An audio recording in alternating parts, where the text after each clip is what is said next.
are important to me. But I thought I could talk to my friends without someone barking at me. If you want to be with me, then you have to pay attention to me. I told you to meet me at my locker, and you forgot? Oh, hell no. Don't make a big deal out of this. I was just talking to my friends. You don't need to embarrass me. Embarrassing?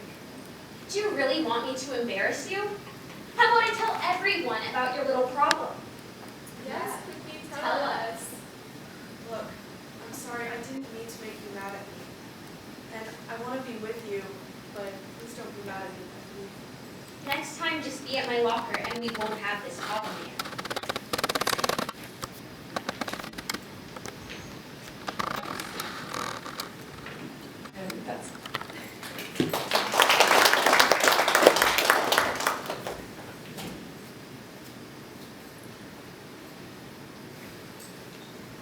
Our second speaker is a 14-year-old international speaker, author, and mentor. He started his first online business that reached over 16K in 5 months when he was 12. Now he has been motivating teenagers across the world with personality development programs to help youth not only change their mindset and reduce stress, but live the best quality of life. Please welcome Yash.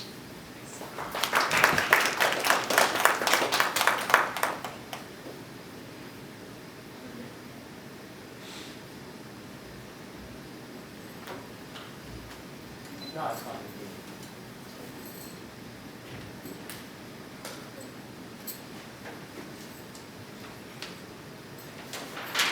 So one thing I learned while going through life was that toxic masculinity was a huge issue. And one thing I like doing whenever I talk about this topic is listing down what I think is toxic masculinity and what are the issues.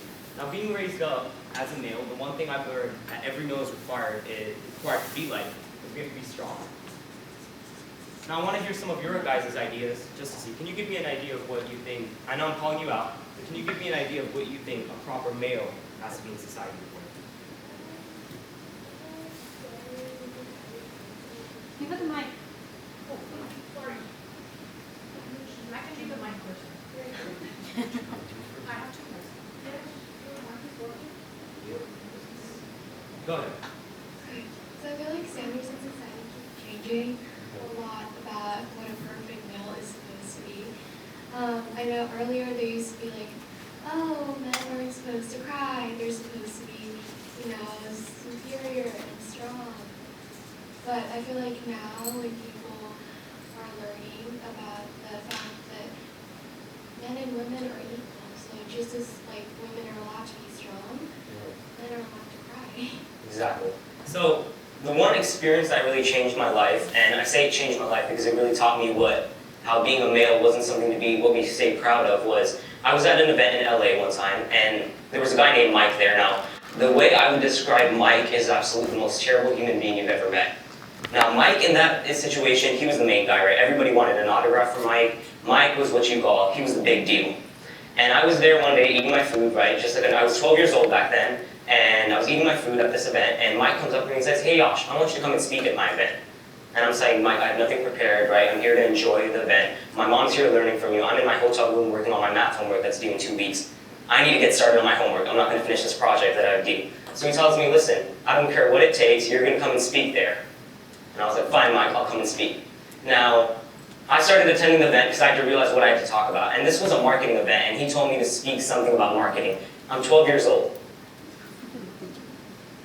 Okay, I was told you got to sell lemonade and make $100 selling it. Right? I had no idea what I was going to speak about.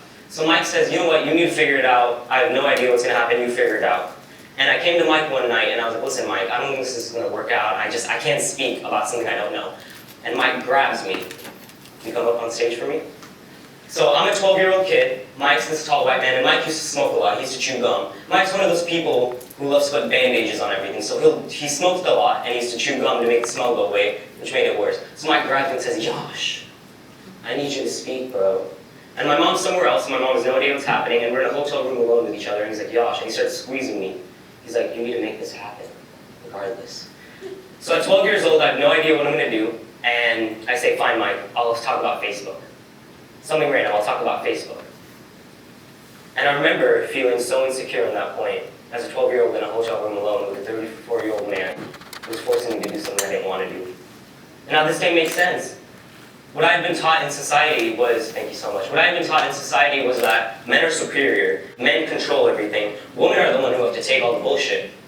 I had been taught that men are the ones who control everything and I should be the one in control. And over here, I was being treated like a doll. I was being forced to do something I didn't want to do. How many of you have ever been forced to do something you didn't want to do, but you didn't have a choice? Or raise hands.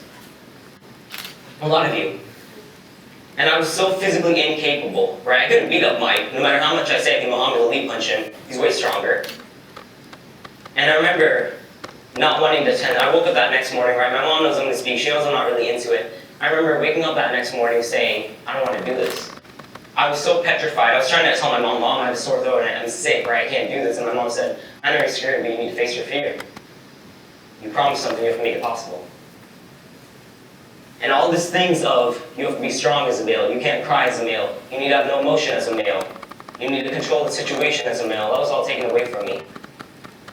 And in that point in my life, in that hotel room, even though it was an amazing hotel room, I had a terrific experience, I felt like a loser.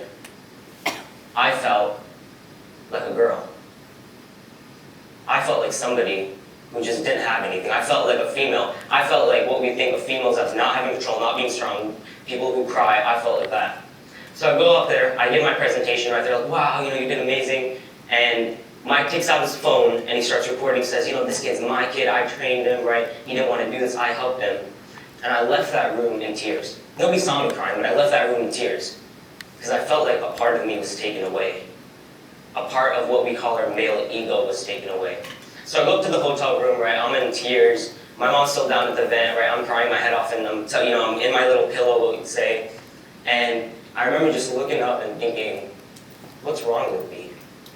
And I was like, how many of you have heard of Goldcast before now? If you guys don't know what Goldcast is, it's where people share their videos of other stories. And I heard this female talking. Her name is Casey White, and Casey White said, being a woman is one of the most powerful things in the world. And I remember thinking to myself, why is it that I feel a part of me was taken away? If a female did the same thing I did, was forced to speak in a place she didn't want to speak, was forced to do something they didn't want to do, would she feel like something was taken away from her? Why do I have to feel like I have to be strong? Why do I have to feel like I can't cry, but it's okay for females to cry? Why do I have to feel like that I have to act like the superior? I have to control conversations. Why? Why am I afraid of somebody like Mike? And I remember thinking to myself that he was a toxic male. I knew that from the beginning. He didn't treat his children with respect. His wife had divorced him. I knew that. And I remember as soon as I came home after that event, I made a vow to myself. I promised myself that this was not going to happen again. I was going to cry when I wanted to cry. I was not going to control the conversations. If I ever talked to a female, it wouldn't be I was in control, whether that was friends at school or anybody in fact. I was going to be a girl, if needed. How many of you have heard that term before when kids make fun of each other, that you're such a girl? I remember I told one of my friends about this experience. I told one of my friends, and my friend said, and it was a trusted friend, so I was really surprised that he said this. He was like, so you basically were the girl in this relationship. And I remember looking at myself saying there had to be change. And from that day onwards, I made a promise to myself that this was not going to happen anymore. I was going to act the way I acted, and we're going to give females a chance. Now, can everybody stand up for me? I want to do this. Everybody needs to stand up for this. Now, whenever I talk about toxic masculinity, I like to end off with everybody making a promise once leaving this room. Can everybody say, I promise. I promise That I will stop. that I will stop Listening to society. listening to society. I will put an end to toxic masculinity. I will put an end to toxic masculinity. If I see it, If I see it, I will stop it. I will stop it. I will make a stand. I will make a stand. At school, At school, in my workplace, in my workplace, at home, at home, whatever it takes, whatever it takes. we will make a stand. We will make a stand. Now, you guys are not going to repeat this because whenever I talk to people, I say this and they repeat it. Are you guys ready to make a stand? Yes. I can't hear you guys. Are you guys ready to make a stand? Yes. Thank you.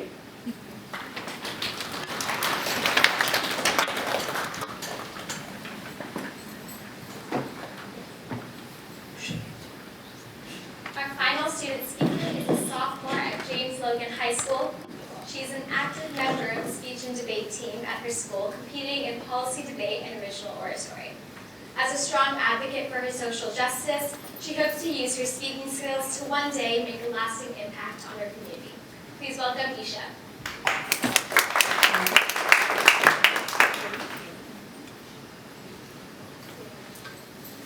Oh, no, I'm good. It's okay, I can speak. Come and listen. Yeah, I'm good.